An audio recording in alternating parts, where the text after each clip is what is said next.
At Third Space Charity, we support a mentally resilient community by offering accessible counseling care to young adults between the ages of 18 and 29.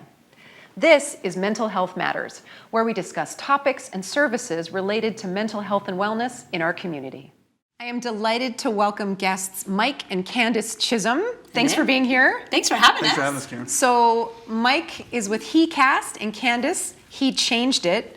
Let's start there. What is He Changed It? So He Changed It is an application for men's mental health and wellness. We started about 4.5 years ago, and yeah, it's available. We really wanted to have what we could call prevention in the pocket for men who were going through whatever they were going through at the time. Okay, so what does it look like? Like, it's an app? Yeah, so it's an app. The reason why we wanted to make it into, and put it on a technology platform, make it into an app, is because obviously we're just not getting to people fast enough. And so right now, it's in its kind of first iterations-ish, and it's got resources, it's got the podcast on it, we've got articles, we've got the first ever click-through course for the Canadian Mental Health Association for men only is on that app, and it's free of charge, so men can go in, and it's all about communication. It's called It's Tough to Talk. It's such a great course. Includes journaling and things like that, but it's right in the app. So they can just do it. Like, we've had truck drivers are on the road and they just have access to it all the time.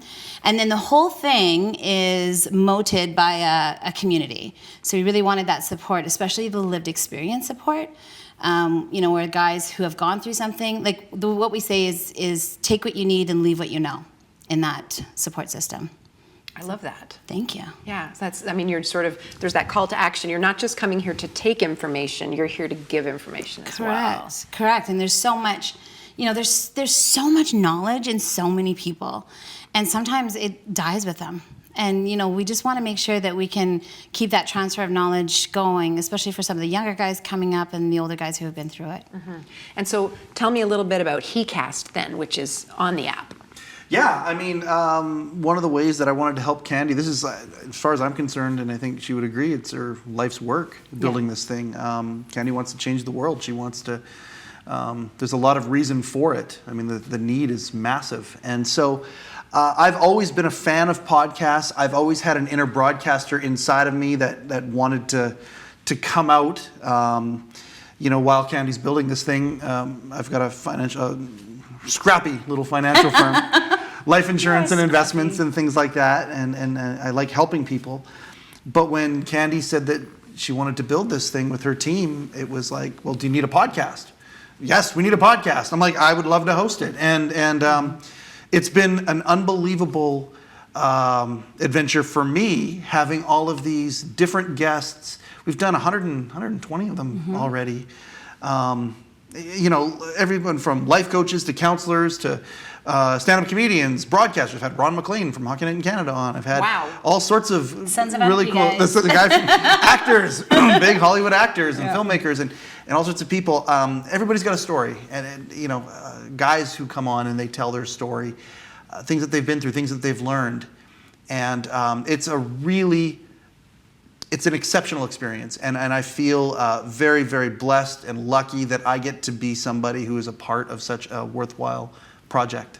He's really good at it. What's the most impactful story that you have been part of on the app, or the podcast? Oh, there's a gentleman by the name of Miles who came on fairly recently, and when it comes to men, the stigma is alive. One of the things we want to do on the podcast is we want to take back the phrase "man up," and we want to change the definition of manning up. And we want the new definition to be, if a guy's going to man up, he is going to face something that he has gone through, and be vulnerable about it, and improve. It's not going to be the previous definition of manning up, which is pushing something down, ignoring it.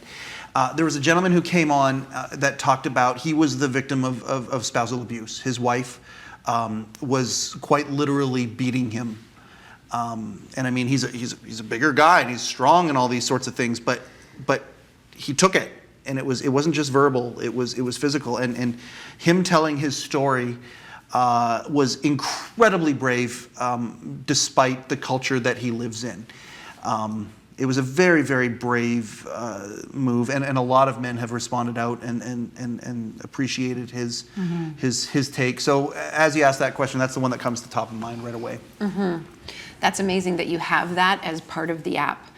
What was it originally that sparked the idea for you to create an app and all these services for men's mental health in particular? There's so many answers. Probably the short answer is I saw the need, and also I have 2 sons. My boys are 26 and 32, and I'm just not a fan of the way the world is sort of going in that direction. I saw that they were struggling with different things, like, not really having a space to go that seemed safe. So that sort of started it, and then it just snowballed from there. A friend of ours, a really awesome man. He's heavy into sports, hockey, baseball, all that kind of thing. And I remember taking this to him just because I was like, I just want opinions of everybody. Like, I was just talking to everybody at the time. And he, he's a very supportive man. And he's like, I applaud what you're doing. He's like, I'm just telling you, like, I don't know, man. Like, I don't know if this is something that I would ever use, or I just have my buddies. And I was like, that's totally fair. I wanted honest feedback. So about 3 weeks, I think, or so, it wasn't very long later, he lost his best friend. Quite drastically and suddenly. And his friends took him out to go golfing and for a beer, and he said he thought that it was to talk about, and he said nobody brought his name up. So he phoned me on his way home, and he goes, I get it now. And that was like such this crazy validation in a sense, because the app is anonymous.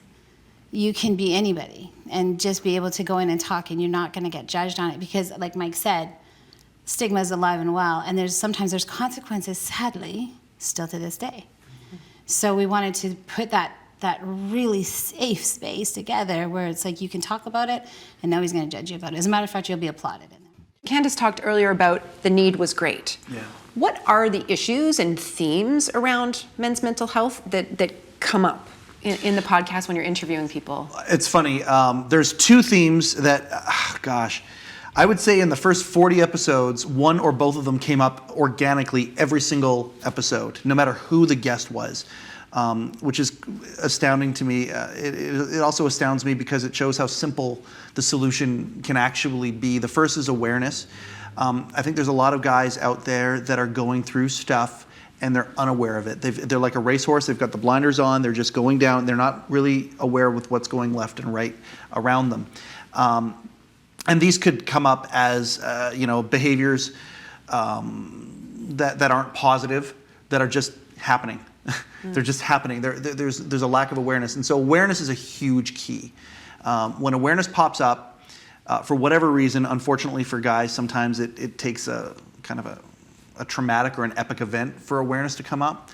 But awareness is certainly one of them. The second one is, and I think that they are linked up, is vulnerability.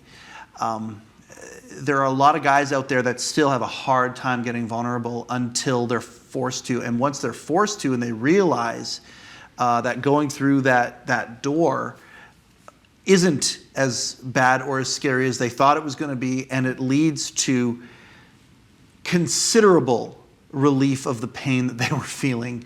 Many times the fear of it is significantly worse than the actual of what happens, and it's the fear of it is staggering. But then suddenly, once they walk through that door and they become vulnerable and they become aware of some of these things, freedom, immediate freedom and relief. It's the exact opposite of what they were afraid of.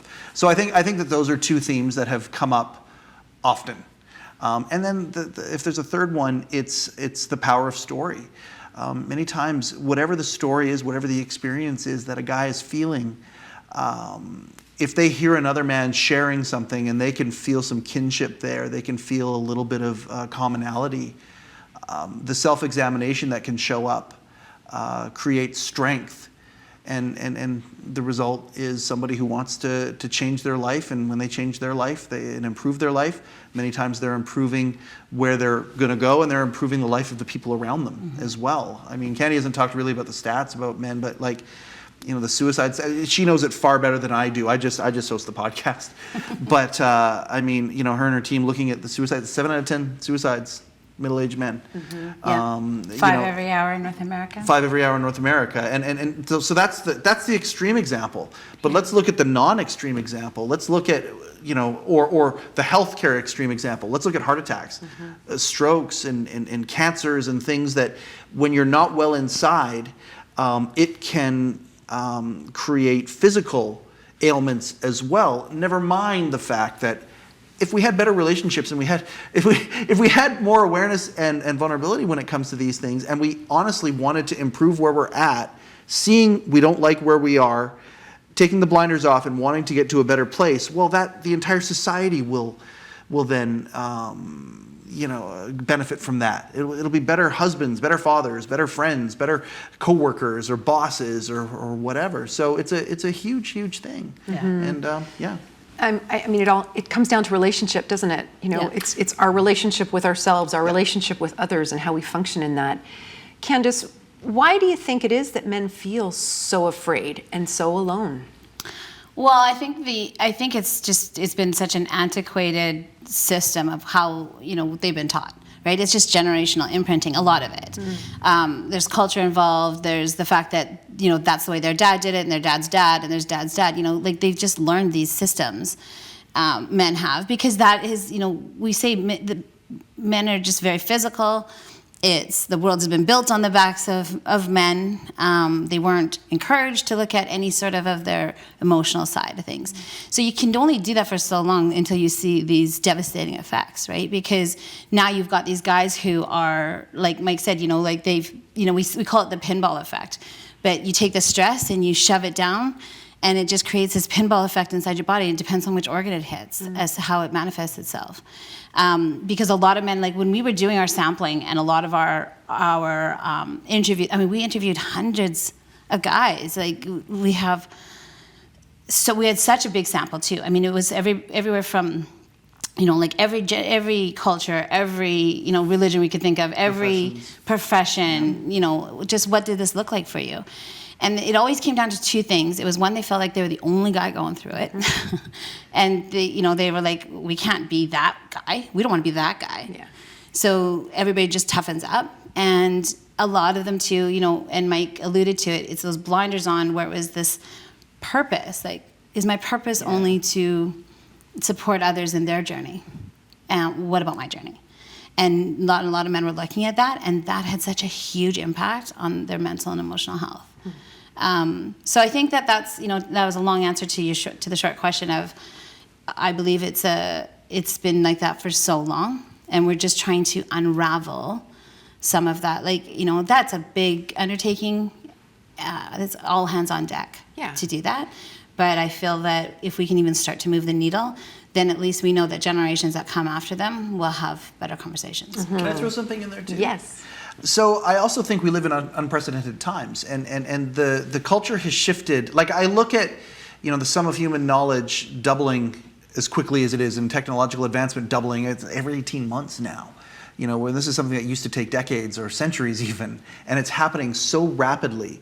I think that there's a lot of guys out there. I say this as a Gen Xer, and I'll just throw this out there to me and a couple friends. I'll speak for them. I'm not going to speak for everybody, but there's a lot of guys who are afraid of things that they did 20 years ago because it's no longer acceptable now. And the lens of culture that is being focused on they and their memories and maybe their behaviors and things have caused guys to, bury themselves even further because of where we're at as a culture. And creating safe space, I think it's good. Don't get me wrong. I think it's really good that we have standards that are different than the past. I just hope that we don't take today's standards and judge previous cultures because of that. And I think that's a big factor in where some guys, older, middle-aged guys, are at when it comes to the fear of dealing with certain things.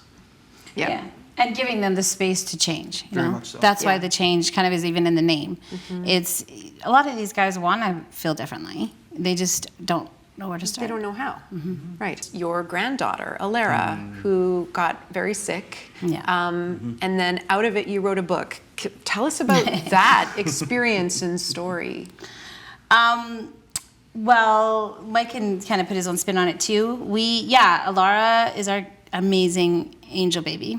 Yeah. We love her. Like, she's the coolest child on the planet. We'll just say that. Even though I have kids. That's what being a grandma's about, though, right? Yes, it is. Yeah. And it was. 2019 was kind of a crazy year. My dad was really sick. He ended up passing away in October, and I helped my mom transition to my brother's house and things like that all of November, and we just were like, you sort of let go for a minute, because that had been quite a few months of that. And on December 22nd, we had her over, and she's such a good baby, but she was so uncomfortable. So I went to give her a bath, and I'm like, what is this on her back? And we saw this kind of raised bluish mark. And I said to Mike, did she fall? And I don't know. She's 18 months. Mm-hmm. And he's like, I don't think so. So her mom and dad came home, came together that night. And I said, I think we have to take her in. And I, not knowing it, we weren't like, this is devastating. We were just like, what is this? Mm-hmm. Mm-hmm. And all, of course, through the next few days, on Christmas Eve, she was diagnosed with having a tumor, and that we had to be in Children's Hospital on Boxing Day. Wow. The size of my fist behind her tailbone. Yeah. And she's just itty bitty. Little thing. It's just a tiny little thing, Mm. So we knew we wanted to go. So we packed a bag for a week, because we thought we'll know in a week what's going on and we'll come back. And we were there for almost 5 months, and we never came back. Yeah, it was wild. And she went through 4 rounds of chemo. And the book came because we were sharing a lot with our friends and family back here on social media. And a great friend of ours, Diana Ryers, she helps us self-publish books, and she has a brand that helps authors. She's like, what would be great is if you wrote a book. And it morphed into my side and his side. And that's because even with working with He Changed It and She Changed It, seeing the difference in how men and women react to it. We went through the exact same thing. Mm-hmm. Vastly different how we saw it. And we didn't read each other's side until we sent it off. Yeah, so she wrote a side, and basically in the middle of the book is a beautiful bunch of pictures of our granddaughter coming home, cancer-free. And that's the middle of the book. So the first part of the book is Candace telling her story of the lessons that she learned through that. If you flip the book, it's my side, me telling my side of what I learned, all the things that I learned. And Candy and I wrote those independent of each other, under a framework with one editor kind of seeing both sides. And then the best date night ever. We sat down right as on the eve of publishing. We sat down on either ends of the couch. She read my half, I read her half. And then we wrote each other's forewords. And then the book went to publishing the next day. So wow, it's pretty cool. I've read it. I enjoyed reading. And I'd also been following your journey on social media through her sickness. How's Alara doing now? Oh, she's amazing. Fantastic. She's perfect. Yeah. She actually just had her 3rd year checkup, and they used the words "she's perfect," which we could have told them. She is perfect. She's just doing so well. She's healthy. She's at MMA. She's fighter on all levels.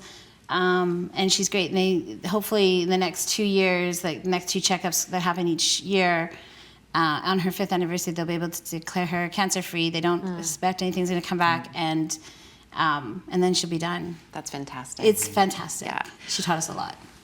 I always ask everyone who's on this program what they do for self-care. So what do you do? Because life brings challenges. What do you each do to look after yourselves? I lift really heavy stuff. A lot. I love it. I started bodybuilding 9 months ago, almost 10 months ago. My oldest son, Alara's dad, Nico, he became a personal trainer. And I got super inspired. When we came back from Vancouver, actually, we were all pretty not feeling great. We had used a lot of substance, like alcohol and bad food, to soothe ourselves. I had ballooned to a very unhealthy space for me. I was on medication, and I don't know, something flipped. And so I love it. I work out all the time. I'm competing to be on a magazine not because of what I look like, because I think we need to shift that. It's a whole other story. That's what I do for my self-care. Yeah. I love it. I love it. I share that experience and commitment. Just doing that work and sweating and feeling strong. Strong, powerful. Really, yeah. Yeah, nothing like it. Good for you. Thank you. Yeah. What about you, Mike?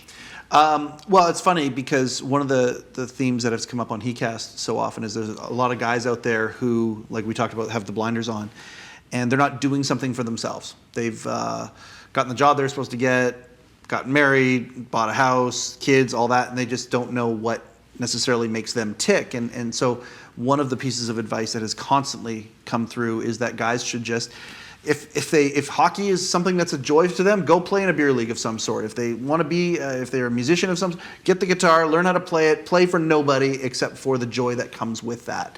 Podcasting for me is actually one of those things. It's funny. I one of the things I do that it's a side project that I started called the Letterman Podcast. I host the podcast on the greatest body of broadcasting work in history, that of David Letterman and Company. And I did it literally just for me because there wasn't a Letterman podcast out there. I'm a podcast fan. I know people who worked for the show a little bit, and so I started exploiting those relationships and calling in favors. And a bunch of stuff has happened that I never even suspected in my wildest dreams would happen with it. And it's going very, very well. Take my family, take Alara, my granddaughter, out of the equation. You take those people out, I get more joy out of in my entire life doing this little Letterman podcast that's becoming bigger and bigger and bigger, completely unexpected. The process in itself, not being attached to an outcome, absolutely scratched so many itches and has led to a bunch of opportunities that I didn't realize was going to happen. So for guys that are out there that have something burning inside them, whatever it is, do it without an outcome. Go embrace it without an outcome. Take 5% of the time each week that you have and embrace something like that. Whatever it is inside you that's always wanted to do it with no outcome, and just see the fulfillment that shows up and sometimes the opportunities that come. That's amazing. I know you have, that and lots of other things on the go, so I can't wait to hear more. We've run out of time today, though. Yeah, no, thank you so much. If people want to check out the He Changed It app, where do they find it? So we're in both the stores. We're in the Apple Store and Google Play Store. We're on, and just He Changed It. You'll be able to find it, download it. It's for free. Our website, hechangedit.com, and then also the links over and that to the podcast too. We've got the podcast in there, and we're on Instagram, Twitter, all that at just He Changed It. So. Okay. Yeah. Well, thank you so much for everything you're doing and for being who you you. are. It was Thank wonderful you. to talk to you. Karen, thank you for being you. Thank We you for appreciate being you so you. much. And that is Mental Health Matters.